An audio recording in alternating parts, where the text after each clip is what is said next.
Penjabat Ketua PKK Aceh Hadja Safriati menghadiri peringatan Hari Pangan Sedunia di Aceh yang digelar di Dinas Pangan Aceh pada Sabtu 19 Agustus 2024. Acara tersebut juga dihadiri oleh Asisten 2 Sekda Aceh Zulkifli bersama sejumlah Kepala SKPA dan Kepala Biro di lingkungan Sekda Aceh.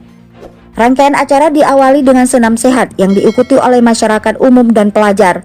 Selain itu terdapat kegiatan seperti gerakan Pilar Pangan Murah, gerakan B2SA, Goes to School, lomba mewarnai untuk murid SD, serta pembukaan stand UMKM. Hadja Safriati mengapresiasi pelibatan PKK Aceh dalam acara itu.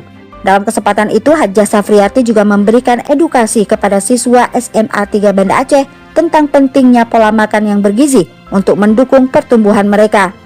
Istri PJ Gubernur Aceh itu juga mengingatkan para siswa untuk tidak hanya fokus pada akademik, tetapi juga mengasah keterampilan lain sejak dini. Selain itu, Safriati juga menekankan pentingnya melestarikan bahasa ibu, khususnya bahasa Aceh, sebagai bagian dari identitas budaya. Sementara itu, Asisten 2 Sekda Aceh Zulkifli yang mewakili PJ Gubernur Aceh menegaskan bahwa pangan adalah hak asasi manusia yang harus dipenuhi oleh negara. Hal itu tidak boleh bertentangan dengan agama atau keyakinan masyarakat. Hadja Safriati dan Zulkifli kemudian menyerahkan paket B2SA Goes to School kepada siswa SMA 3 Banda Aceh, paket mewarnai kepada siswa SD, serta paket gerakan pangan murah kepada masyarakat. Kepala Dinas Pangan Aceh Surya Rayendra dalam sambutannya menekankan pentingnya hak atas pangan.